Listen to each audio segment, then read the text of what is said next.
Well, good morning from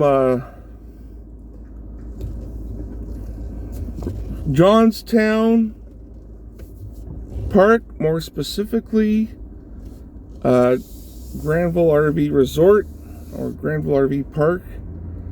And I'm going to take a run in today, get a coffee at Prescott, Ontario. I'm just going to stick on highway number 2 to go to Prescott. Number 2 would have been the main highway if you're going from Montreal to Toronto. And it would have taken you about a day's drive, 8 hours to get there. Now, with the Trans-Canada Highway, you'll get there in lickety-split. So, but Sunday morning here, it's almost 9:30, and I like grabbing a McDonald's coffee, especially in the summertime when they have their loony deals where you only get coffee for a loony. That's pretty good. All right. Let's get exit here. There we go.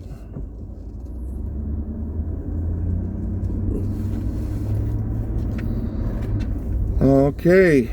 Granville Park.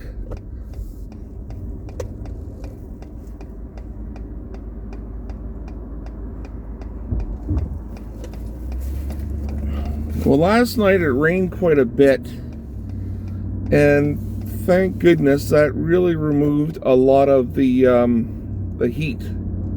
The humidity was pretty intense.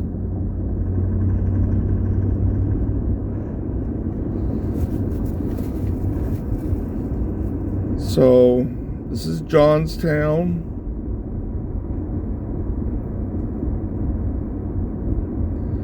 Now, we're coming, as you can see in the distance, is the bridge. And that's the Ogdensburg Bridge. And that would, if you went on that bridge, that would bring you to Ogdensburg, New York's North Country. But no one is going on the bridge. Well, unless you're essential services, you could go to the Excited States. But I'm not essential, so I'm not going on the bridge. It's a shame because there's a lot of good campgrounds on the American side.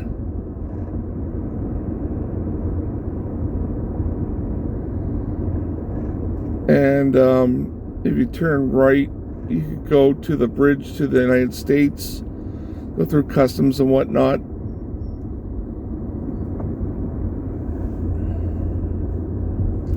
I like the old bridge, you know?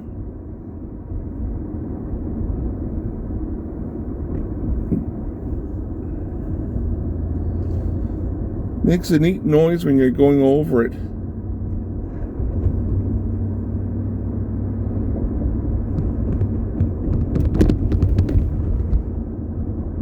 But, you know, back in the day, when you stayed at the park, you could hear the noise of the constant traffic going on the bridge, making all that metal on the bridge, steel grates. But these days, it's a quiet bridge.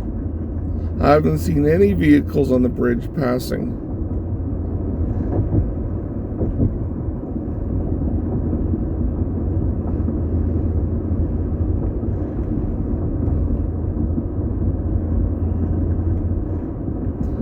Now, I'm only 45-minute drive away from my hometown, Ottawa. And so I'm going to meet up with family and friends, either here in Prescott or Ottawa. Unfortunately, because of the conditions, we're not allowed to have visitors inside the park. And that makes sense, you know.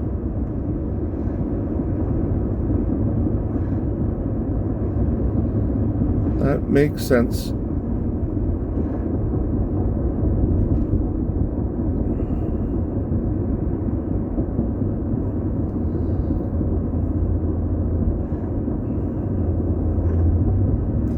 And yesterday you could watch ships going by.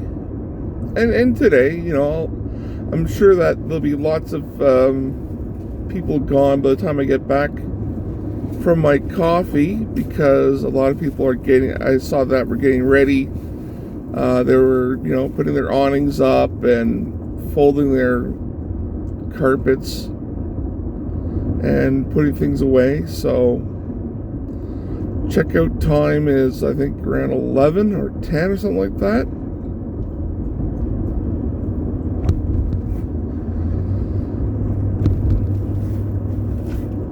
And this is my first week with the trailer, so it takes getting used to. I was backing it up, and of course I had to bump into a post, an RV post, you know, the post at the RV parks that where the water and electrical outlets are, and put that on a different angle.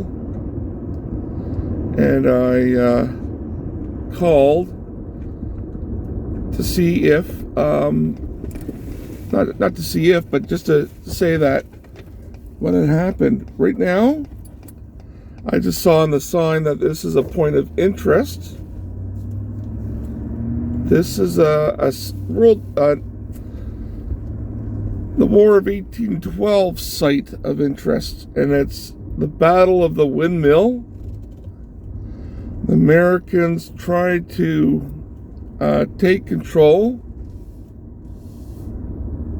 of the windmill. They came across from Ogdensburg, and reporting that they didn't succeed for too long, but they gave it a good try. The Battle of the Windmill, it's a National Historic Site. There, drive in here. A lot of historical events happen along this highway during the War of 1812. All right, I'm not gonna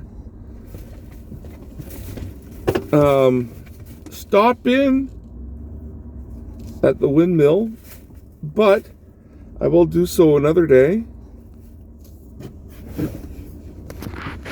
Position the camera.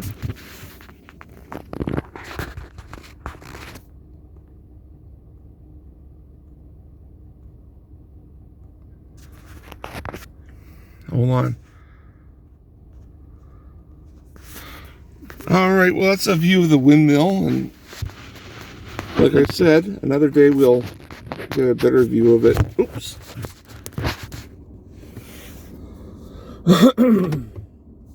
All right. But right now, I'm just doing some scouting.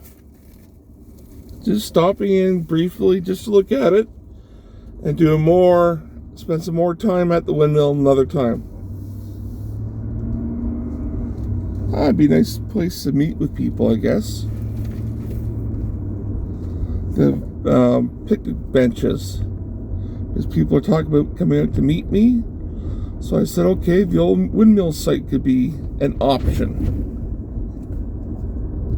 So, there you go.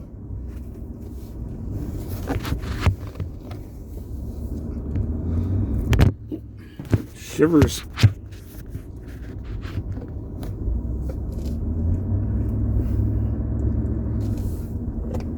I really should get a mount for the camera. Oh, this is a lovely Sunday morning, and it's a quiet highway.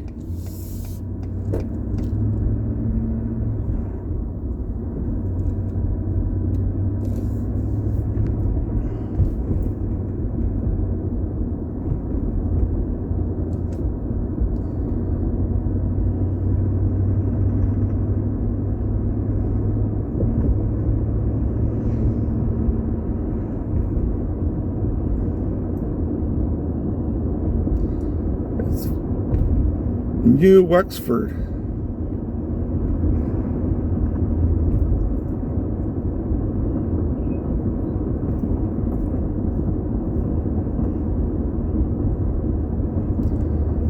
I have my pups with me. Elvis Presley is sleeping on the seat next to mine, whereas Madonna, she's standing guard. She's staring out the passenger window. You can rely on her pretty good for protection.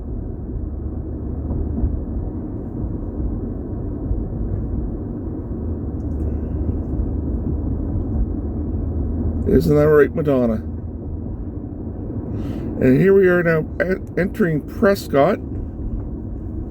They want you driving 50 kilometers an hour. I slowed down to 47.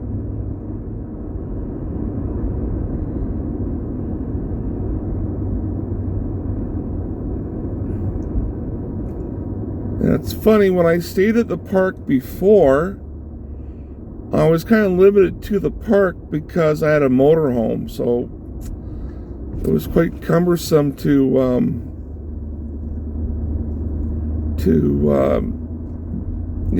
go out and venture around, because I got costly starting up the old motorhome and heading out. Here is Fort Wellington. Okay, this is an interesting site.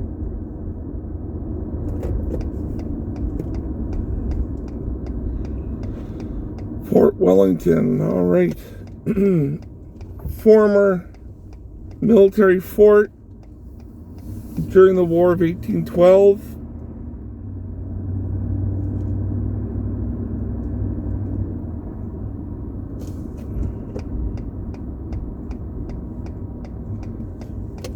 All right. It says, welcome, enjoy your visit. Well, thank you.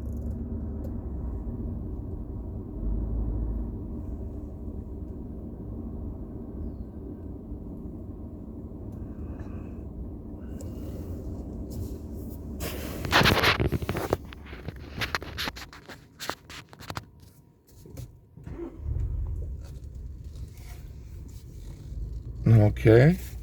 And this is ran by Parks Canada, federal government.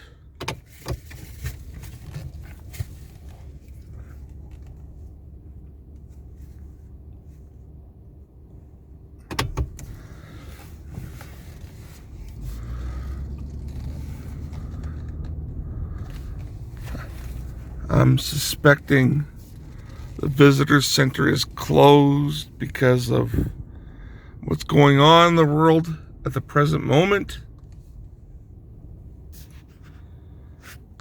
And Madonna's no longer staring at the window. She's giving me the stare down.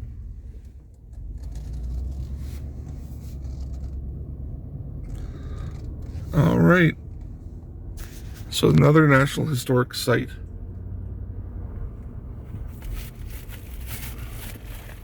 Yeah, those notices are on the window. Familiar health notices, so yeah, looks like it's not open. But, I guess they'll come here and have a picnic with the benches and still enjoy myself.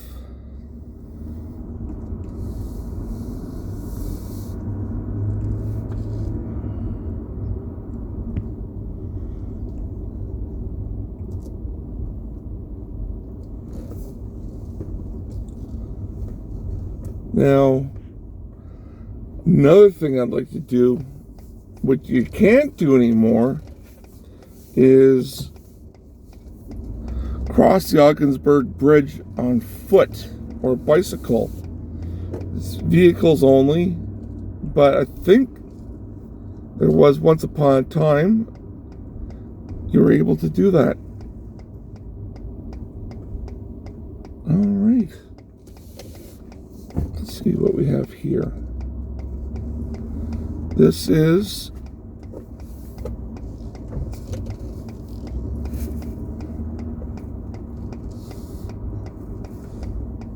Nice little, oh, this is a nice park, you know.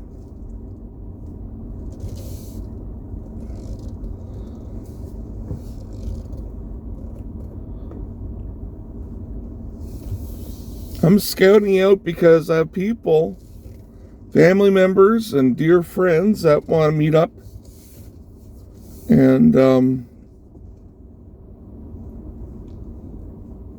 have a venture. Not adventure, but have, you know, we could meet for coffees, sit on park benches, enjoy life, being responsible, 6 feet apart, 2 meters apart. Oh, the dog's just spotted that dog. I heard a little growl come from Madonna. She doesn't, oops, that went ass over tea kettle. Oh, I did so again. I'm on a steep incline here.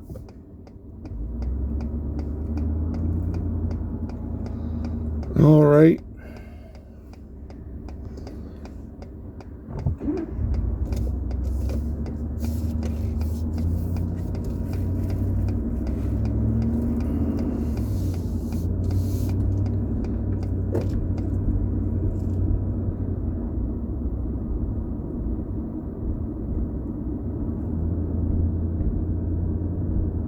And this is downtown Prescott. Like Prescott, you know? Has some nice little pubs. And little inns that you can stay at, bed and breakfast. Maybe I should start studying more about the War of 1812. Oh, there you go again. But,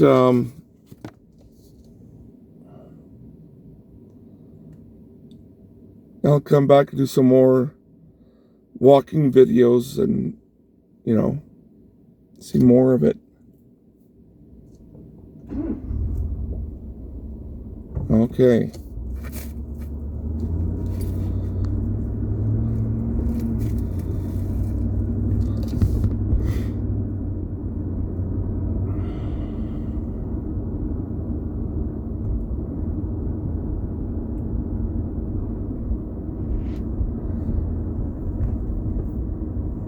All right.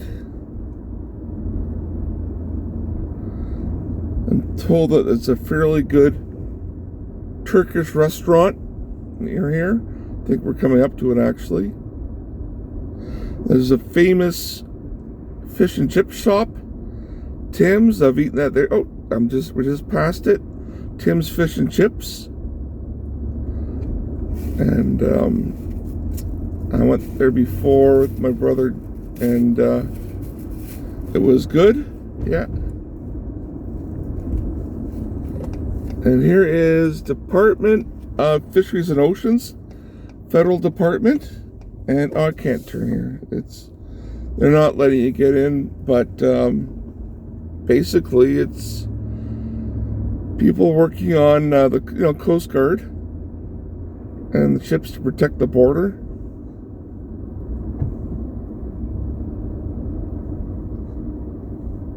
So, okay. No, they're not passing.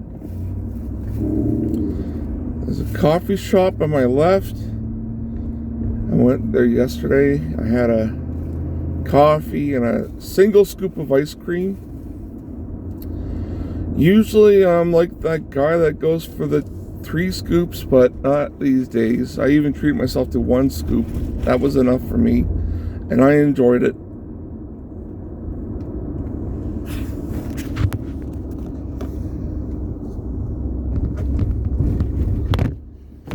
So it's a nice little place here.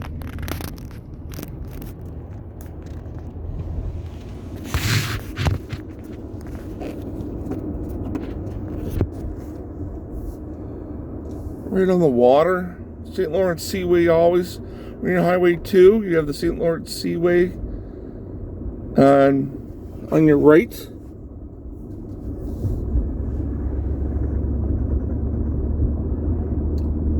It's a pity that there's no, I don't see any ships, because it's cool to get some sights of ships going by.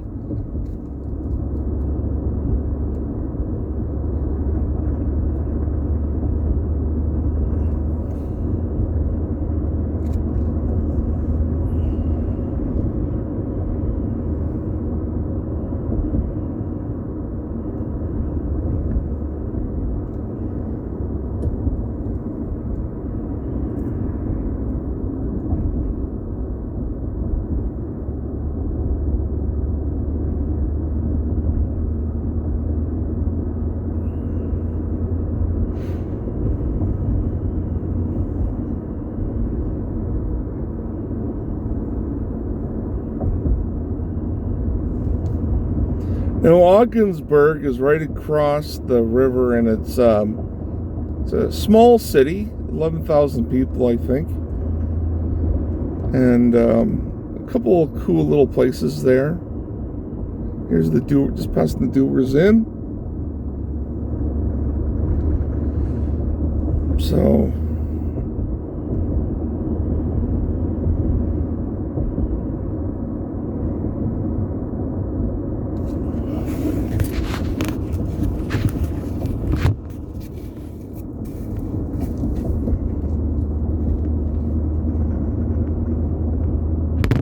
Shivers. Oh, this is cumbersome.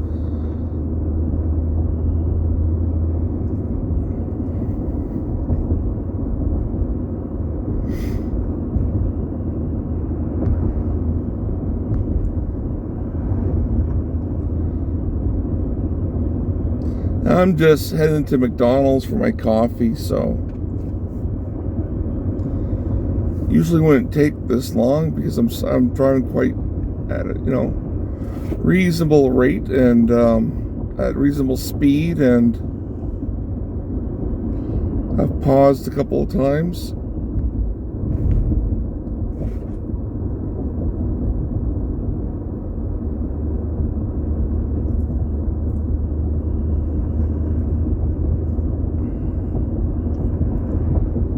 Let's see how we do.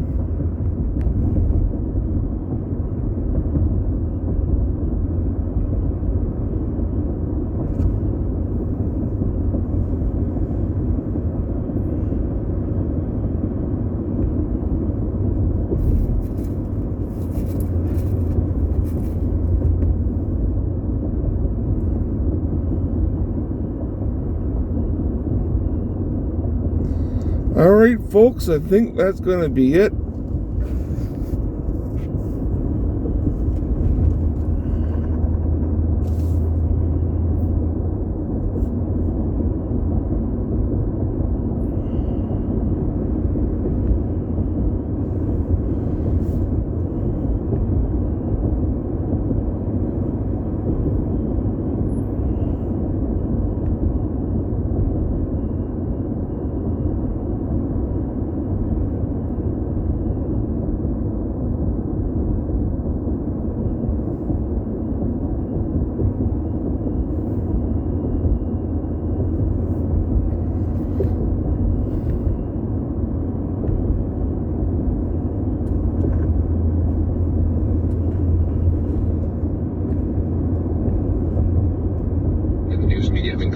Significantly in recent years. So whether or not you view objectivity as the spine of what journalism has been up to now, is it a good thing that people perceive the news media as biased more? We quote that because we're trying to also recognize the role that audiences have driven a lot of the change in how journalists think about themselves. I mean, what social media platforms have ushered in is a sort of a real-time response to when journalists get it wrong, when there are ethical missteps. The bias poll is super interesting in that I think audiences recognize that journalists are coming from somewhere. The next questions would be about which media you trust, which media you find credible, and why you find them credible. But I guess the other thing, though, is whether there's not a certain amount of confirmation bias. You talk about letting people know where you come from, whether you love or are just interested or hate Fox News. There's no question where Fox News comes from as a media organization. It lets you know it's very successful. But is it a virtue that Fox says, hey, we're going to view things from this prism on the right and pro-business and even pro-Trump? Is it always a good thing to know where you're coming from? Or I can see them coming from miles away. Yeah, well, I think there's lots of questions you can ask specifically about Fox and about the way that they represent a particular point of view. The thing about looking at the vast range of media sources we have right now is that you can see the ways in which journalism is a set of tools.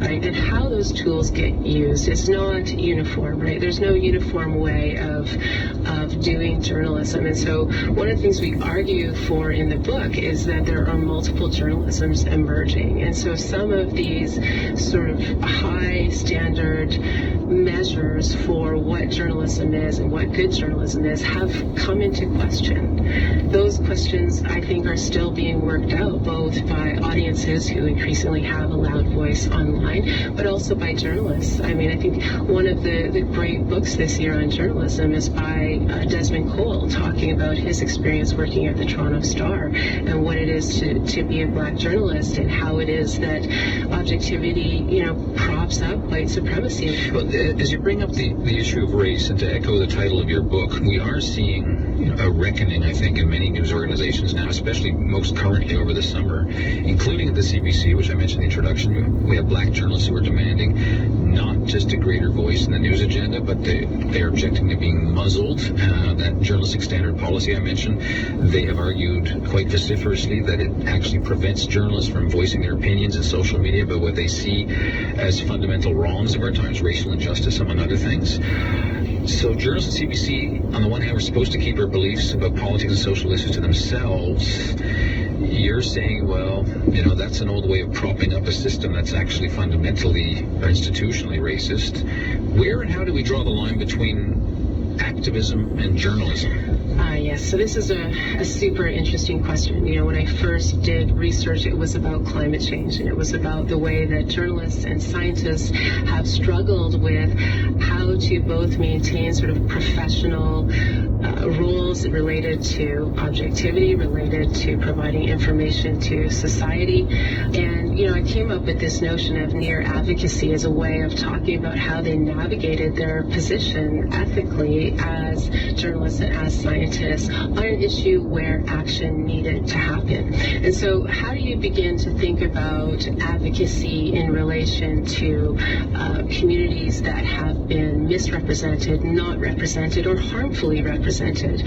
I mean, there's, again, this long scholarship that talks about how media have in particular represented Indigenous communities quite badly and caused a lot of harm right up until the present. If you look at how media reported on Tina Fontaine's death, right, a 15-year-old girl in Manitoba who suffered in the foster care system, that wasn't the first thing that media reported on. They didn't use it as a way necessarily to open up the way that the foster care system had failed this young girl and really engaged in some victim blaming in the case of some news organizations, and were called out on Twitter.